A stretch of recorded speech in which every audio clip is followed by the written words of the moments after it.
first top signal was experts saying the top's in, but we all know experts are like politicians. They don't know anything. The second top signal is pseudo-celebrities rugging their fans. Not that she's a celebrity. I don't even really know what the hell she is. Top signal number 3. Top signal numero 3. Yes, obviously, this one was an easy one for the number 3 top signal. Just to review, number 1, experts saying, who cares? They're like politicians. They don't know anything. Number 2 was Huck to rug pull. That was the number 2 top signal. When celebrities get a little, when you see celebrities, especially like no-name, I don't know, I'd call it D-level celebrities getting into crypto and rugging their fans. I still don't know how she has fans. It still boggles my mind. Like, why would anyone care about that person? I don't know. I'm out of touch. That's probably why. And of course, the number 3 top signal. And of course, these will all hold until we have another all-time high. And just so everyone knows, I don't believe the top is in.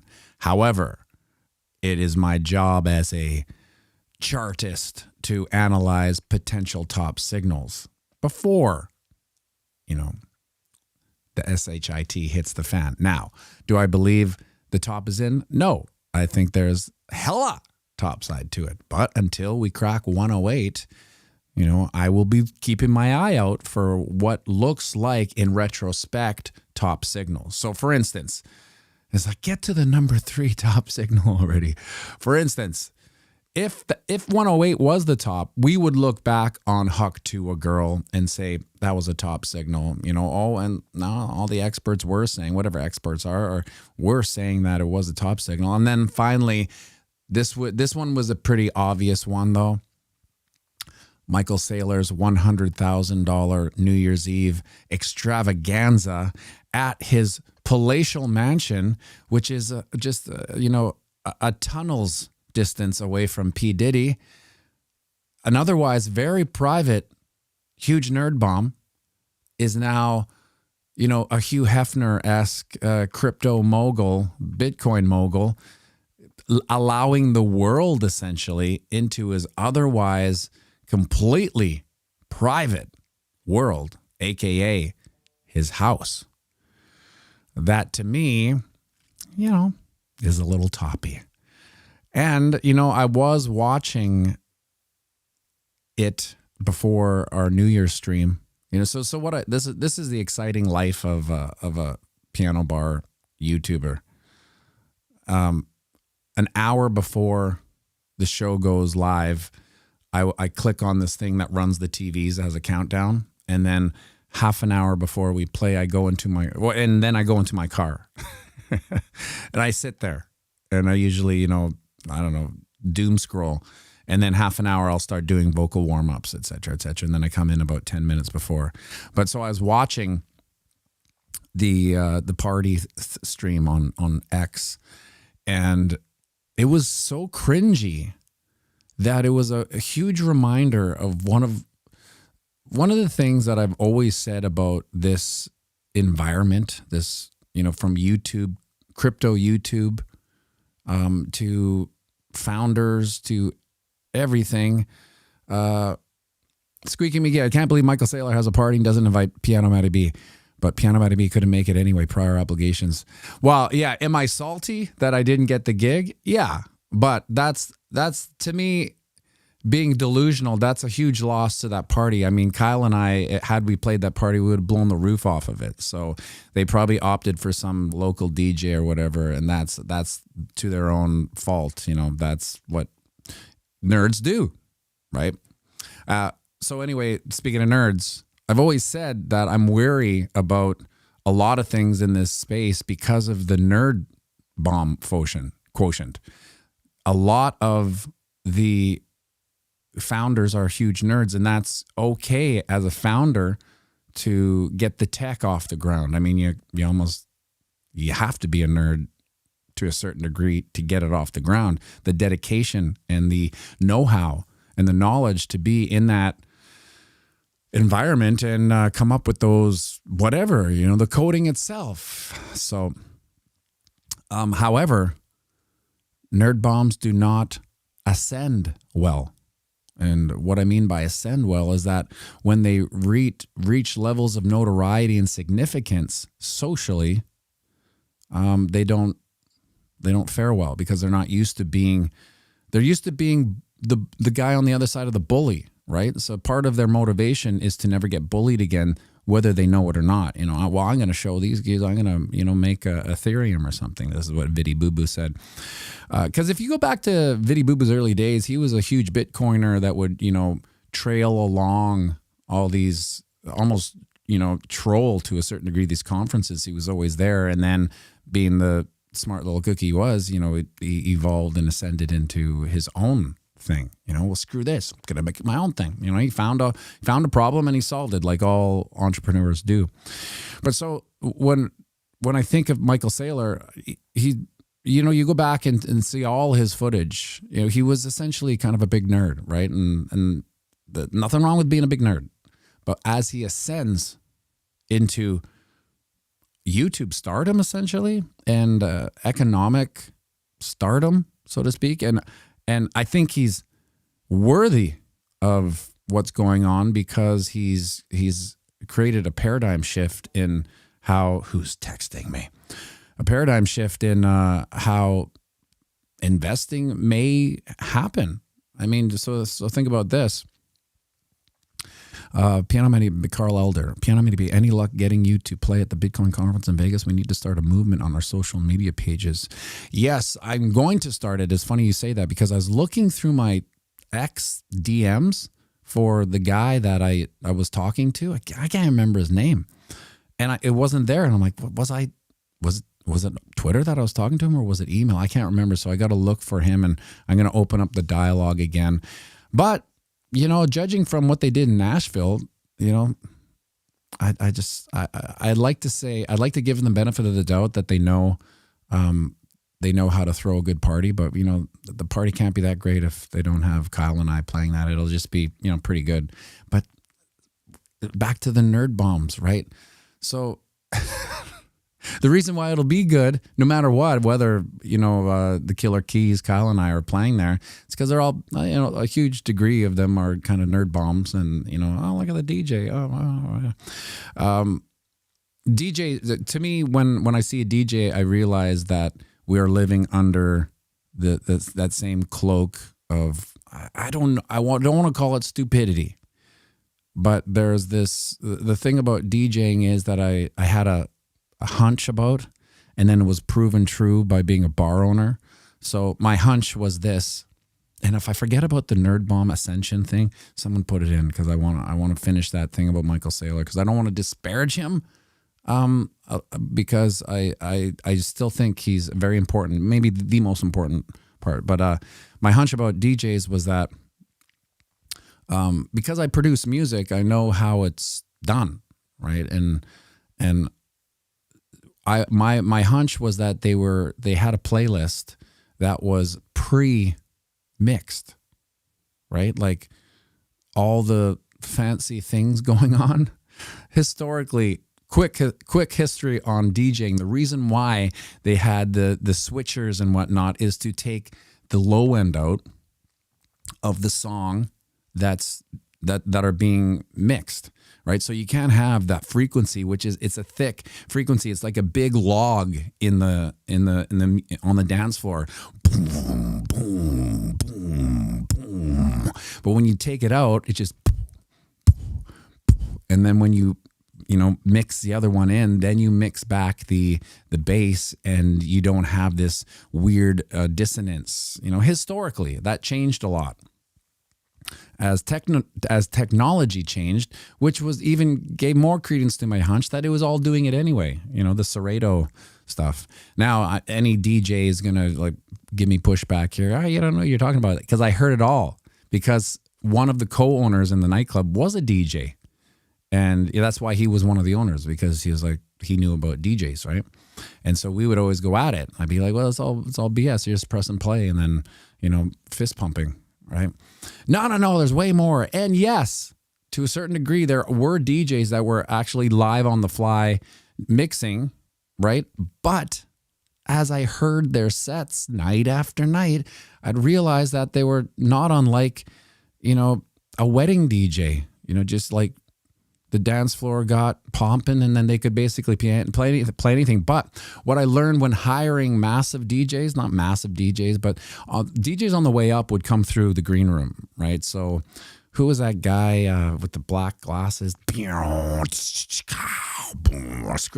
Yeah, Skrillex and Madam. A bunch of, up and comers came through the club green room. And my bar, which I bartended on Thursday and Saturdays, they would come on Friday. So I'd go to the bar 3 nights in a row. You mean the party days, right? And it was right overlooking the DJs. So I would spend a lot of time just, looking, what the hell's going on here, right? And what the hell was going on was that these big DJs, the bigger they were, the less they did. They just pressed play and they had this golden set that just worked everywhere, right? Because obviously they were headliners. So by the time they went on at 12:30, 1 o'clock, everyone's cooked out of their mind anyway. They could play Moni for 45 minutes and people would lose their mind. So their set was very established at that point. And a lot of times I'd be with that DJ Cole and I'm like, look at that. What is he's not even doing anything. And he's like, well, he doesn't, and it just came out. There were some gray areas where this was possible. And of course, what's his name? David, he's a big kind of older DJ. He was accused and caught of doing that because he lost his thumbnail that clicked into the thing and played his set. David Guetta. That's right, Sneaky Pete. Us Canadians, we side-eye everything, right? And then we apologize for side-eyeing. Back to Michael Saylor and the ascension of nerddom. Why I feel like this is every nerd's faux pas is that the desire for significance amongst your peers and amongst women is an insatiable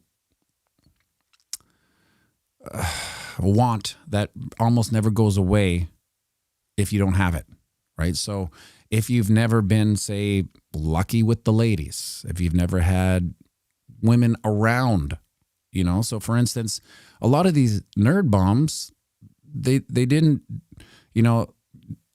cut their teeth with women around. There was probably, them and a couple buddies coding, for Michael Saylor, it might have been a little bit different because he was, the alpha male of his company. He was the owner and everything. So he was viewed as an alpha male, and he's very smart. So put him in a room with, potential suitors, women, and he could probably talk a good talk. Put him in a room with an alpha male just by physicality or personality, and it's where things fall off. But that grows the want of the nerd bomb. But what happens is that they overstep, the natural ascension process of significance. They start getting some and wanting more, getting some and wanting more. And so being on financial podcasts, is great, but then that's not enough. And then they're kind of going out on the risk curve of other, maybe they're not financial podcasts or YouTube channels, but they're big shows. Goes off on that. Maybe that's not. Maybe he needs to get a piece of mainstream media. So now he's CNN, Talking Heads, Squawk Box, or whatever. And then that's not enough. And then next thing you know, he opens up his palatial mansion to the world, which is, that next. Now he's the Hugh Hefner, so to speak, of that party. He is the alpha male. He has become that. Now, whether he can handle being that, I'm not sure. Only time will tell. But remember, one of my top 5 predictions is that he becomes persona non grata, right? This year. That was my, what was it?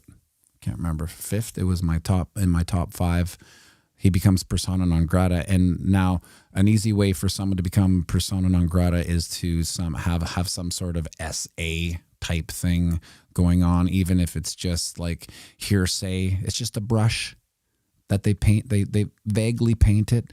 There was an incident at Michael Saylor's mansion on his 100K. They just brush it. You know, it could be completely false, but once it's brushed, it's a stank that seldom subsides. And not that I want it, because I do want the ascension of Michael Saylor to be in the history books, the economic history books of changing the way investing is. What does Joe Sacek say here? So in a nutshell, you think he's ruining the serious image he had with a Hefner-like uncredible image?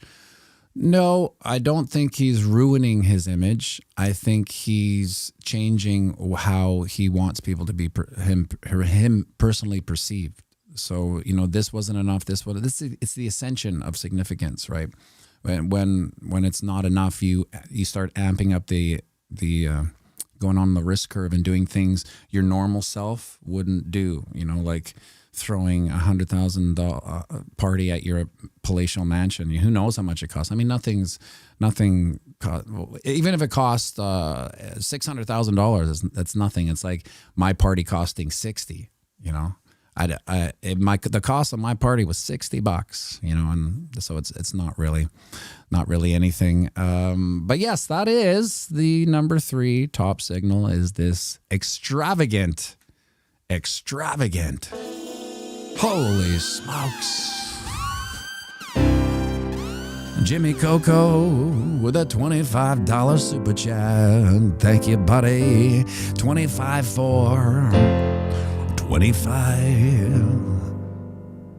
Happy New Year.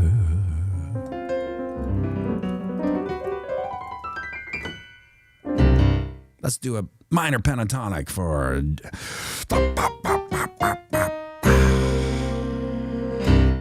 Thank you for the super chat. I like that, 25 for 25. You know, I don't know what the hell I was talking about. I'm looking at Michael Saylor. Yeah, okay. So that's it. That's the number 1. Yeah, is party. Number 3, top signal, the extravagant part. We didn't see that in 2021, did we? Now, Bruce Mai ascending too fast. Right. And it's just like, this is why I love the Fibonacci's, right? So let's take his ascension as a chart. Well, going from, you know, smaller podcast to bigger podcast to mainstream media, lamestream media, but you know how it is with the boomer type, that's credibility. And then the 100K extravaganza at his mansion is a little bit of a blow off top. If we were to chart this, right, that's a high ascension. Now, what happens is that everything kind of reverts back to a Fibonacci, you know, so we could, you know, maybe see a 23.6% Fibonacci retracement. Well, what would that mean for Michael Saylor? Well, maybe that's his stock taking a gut punch from this, which it already kind of has. You know, MicroStrategy's been in the stink for a while, but the thing about MicroStrategy, it's a leveraged satellite. So my analogy that I describe for MicroStrategy is you're out at the lake. Bitcoin is the older brother who learned how to drive the motorboat.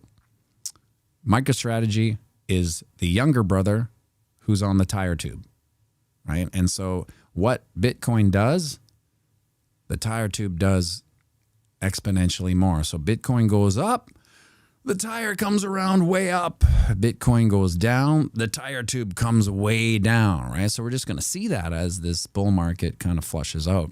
And right now, maybe that's the 23.6% fib of this blow off top. But it's a little that gut punch happened before, you know, and then maybe the 38.2% fib retracement for Michael Saylor would be, you know, part of the persona non grata. Something happens, they start smearing him, you know, and then we hit the 50% retracement, which is where he was before the 100K party, right now, but that seems like a pullback, but that's just where he was anyway. Before we take a look at some TA, which is pianomattyb, is that a real photo or no? I'm thinking no. I wish it was a real photo. Don't you? It isn't. It isn't. Terry Crow, Saylor paid a reported $100K for a party that lasted a good 6 hours. Based on the coverage by Bitcoin Magazine, so per hour, it was not that extravagant. Yeah, I would say it's more than $100K, judging from the aerial shots I saw. So the last thing I'm going to say about this party is that when I was watching it, it was so cringy, the interview stuff, which is an homage to nerds, right? So you have like, I can't remember her name, Isabella, nice looking, energetic personality. I think she kind of did a good job, although she asked the same questions. That's fine. But the people she interviewed were such nerds and so cringy. It was all hard for me to watch. I don't know. Maybe I was just salty that I wasn't playing the piano there.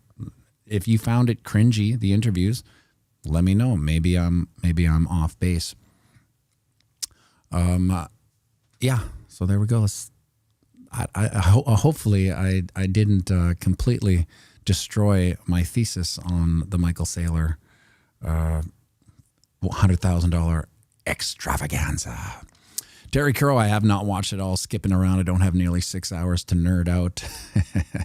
Yeah, well, all you got to do is watch a couple interviews and you'll kind of get it. Or maybe I'm way off. I don't know. Maybe I'm just too salty. I don't know. But I found it very cringy, and I think part of it was the fact that you're interviewing nerds at a party. Now, those two things are like oil and water. Nerds at a party. Nerds don't usually get invited to parties, right? So when they do, they can't help but, being nerds. So there was a lot of like intellectual grandstanding, so to speak, like their take on, instead of like answering the question for a certain entertainment value, they stuck to their, well, this is my Bitcoin thesis. One Bitcoin is one Bitcoin. I don't do price predictions.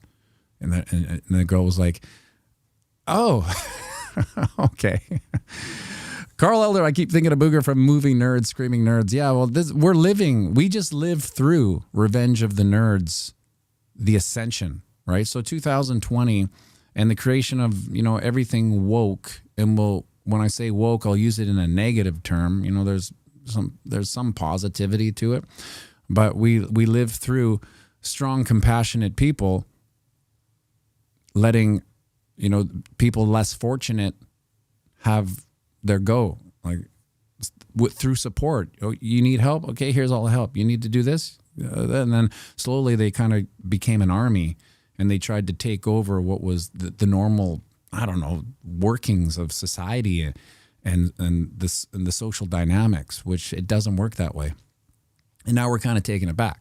I've used this metaphor before, but it's like the bouncer at a club watching all the dummies fight and thinking, well, they'll just sort it out, and then they don't. It just gets worse and worse, and more dummies are fighting. And then the strong, compassionate person who was waiting for everything to simmer out and work itself, they just go, nah, you're done. You're done. This is silly.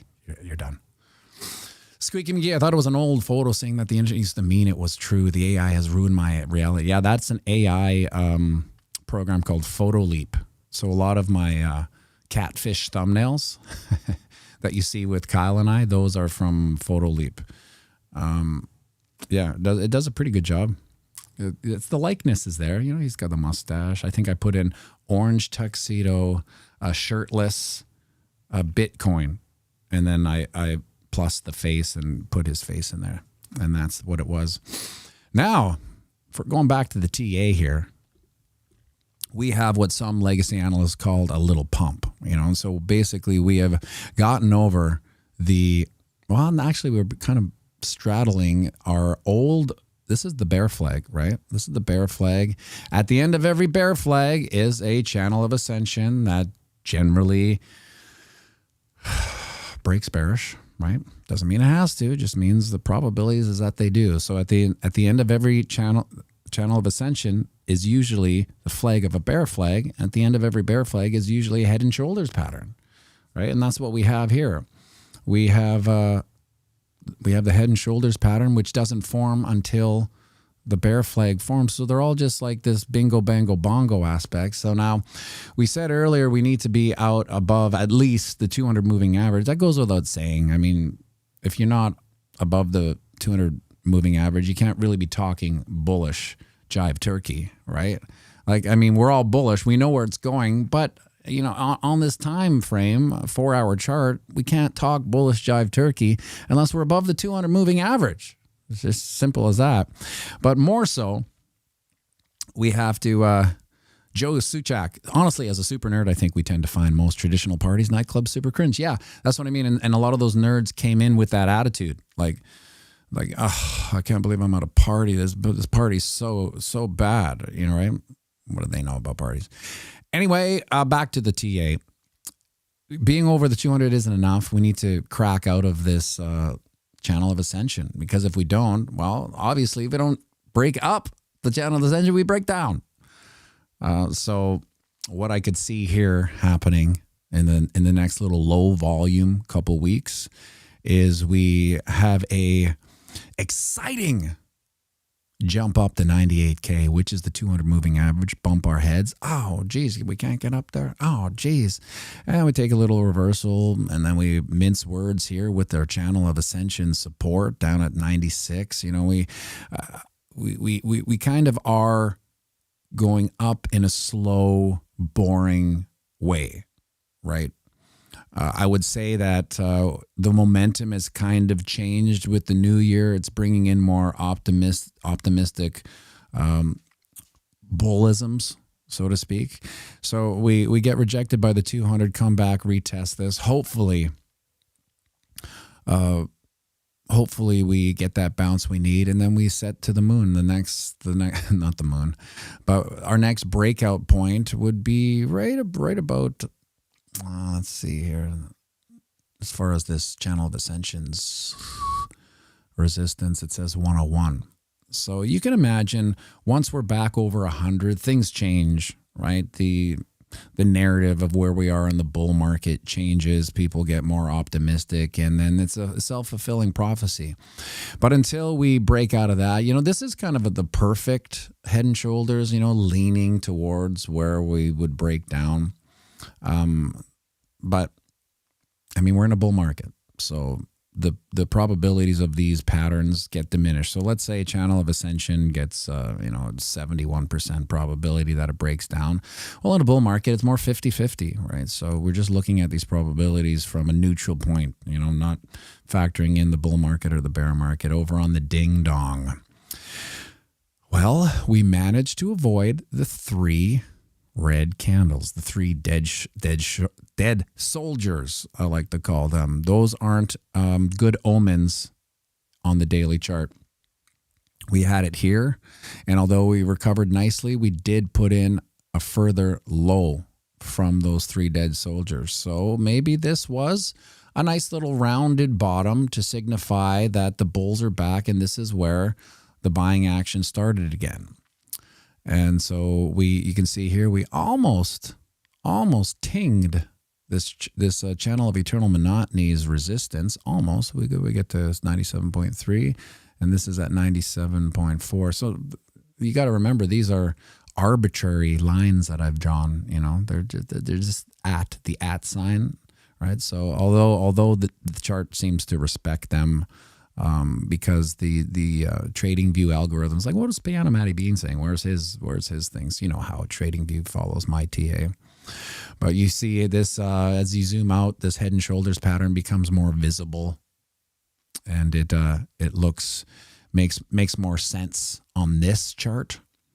And this is where between the 4-hour chart and the daily, you can get caught up in bearish or bullish momentum without looking further out. Bad Fox, I feel it in my bones. The bulls are back. Yeah, I don't think the bulls ever went away. It's just that here's my analogy about. We'll get back to the weekly. If I forget about coming back to the weekly, someone please remind me. The main difference that I felt in this bull market opposed to the last bull market is that the fog of euphoria isn't as thick and doesn't last as long. So for instance, back in the 2021-20 bull run, the fog of euphoria was almost like a blinder. You know, like my head was firmly in a euphoric cloud for a year. In even the pullbacks. I don't even remember the pullbacks. Do you? Do you remember a 30% pullback? I don't. I know there were 6. I don't remember them because my head was firmly planted in a euphoric fog.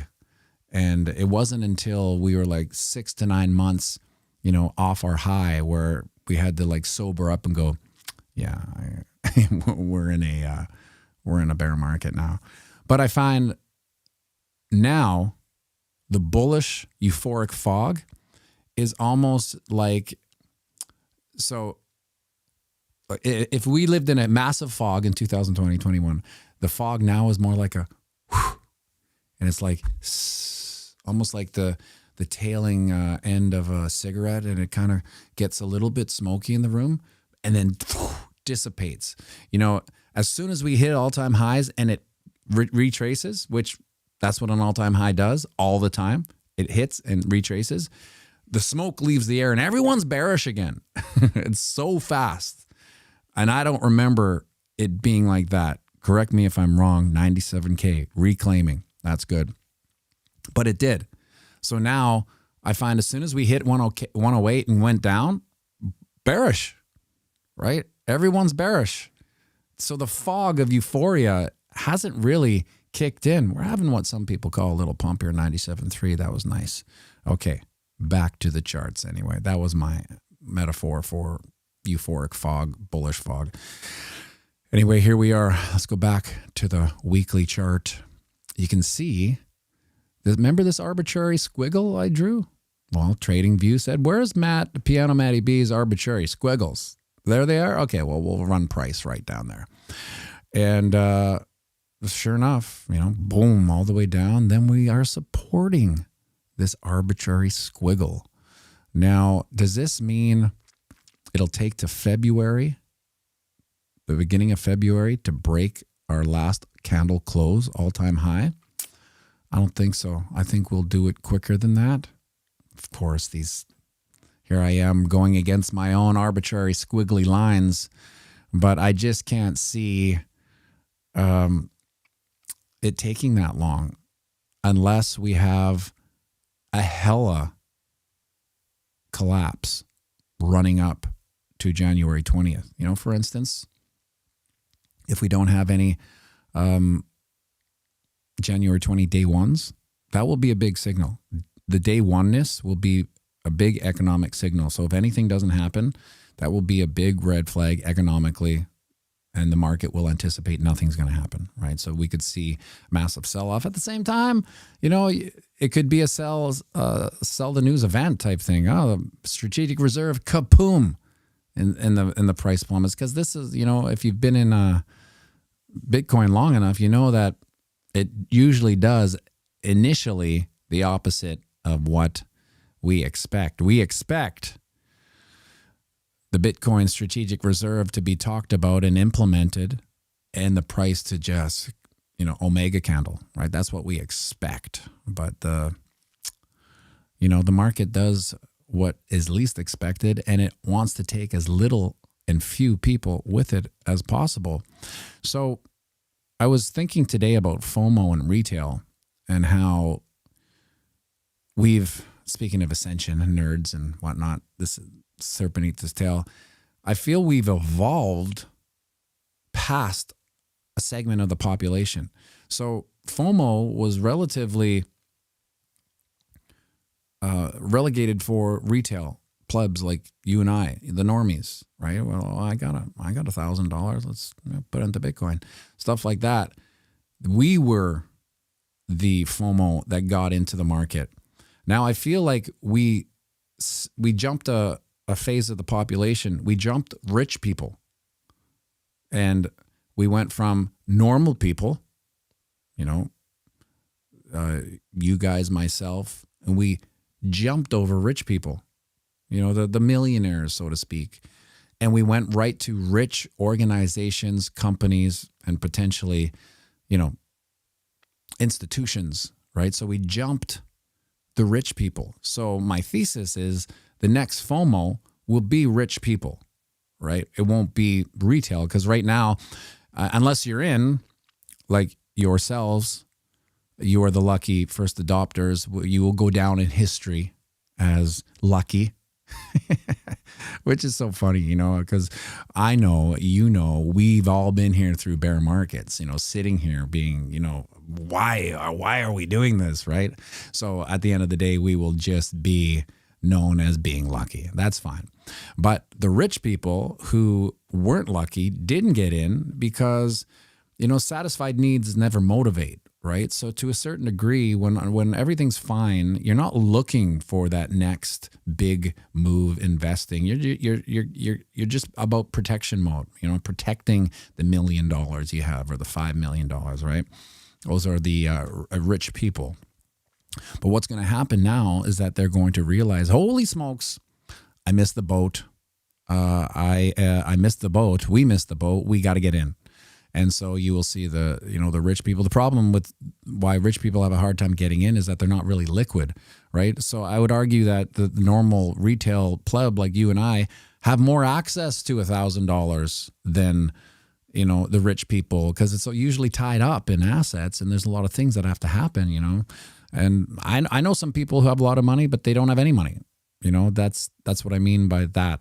You know, they can be liquid. It just takes a lot. You know, they got to go through hoops, jump through hoops. You know, so that's that. So my theory is that the next blow off top of FOMO will come from rich people. Because imagine this: imagine having the money to get a Bitcoin and knowing that you might not be able to get it. Right. So for us, a lot of our bags are packed. Yeah, I'd always like more Bitcoin. Am I going to have any more in this bull run? Probably not. But if you have none and you have access to money, AKA move this around, take out of this to, you know, I'm going to get out of my DEI stuff, Larry Fink. Is that okay now? Yeah, actually, we strongly suggest you do that. Okay, fine. And so what's going to happen is that you see a lot of rhetoric now, and I'm going to wrap this up right away, everybody. A lot of rhetoric from financial institutions saying that you should get 1 to 3% allocation. Remember, there was 0 allocation. Now it's 1 to 3. I even think that's going to be a horrible mistake for people, because they're going to get blowback when this thing goes through the roof. They're going to be, well, I don't get it. You guys are financial advisors. You run an institution of financial advisement, and you knew based on your own research that this was the best performing asset in humanity's history. This is the best performing ETF in the stock market history. Yet you only said 1 to 3%. Like, well, I don't get it. Why wouldn't you tell us 50%? Well, that's our fiduciary obligation to protect. You know what I'm saying? It will be a pullback and or a pushback on these peoples, and maybe the veil of this economic intellectual superiority that most people view financial advisors, even though they only take 40 credit hours, you know, of Keynesian BS. You know, it's not really just more to get stamp their license to be able to make these trades and hold capital for people. It's not, doesn't mean they know how the capital markets work. They just know how to hold your capital anyway. I've made a lot of enemies on this rant between DJs, Michael Saylor fans, maybe nerds that took offense, and finally financial advisors. So hopefully this doesn't reflect too poorly on this channel. We are at 96.3. We got a hella rejection from 97.3. We're down 1,000 from there, but that's okay. I expect more chop suey nothingness until we hit that January 20th. Now we might see a run up. We'll know. We'll know a week before. If we start skyrocketing, we may be running into January 20th. And I do believe that there are some important fundamental metrics that we don't know and we won't know that some people do know.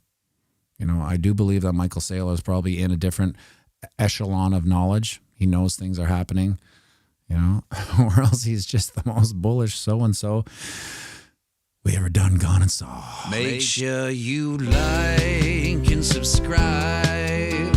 share this video.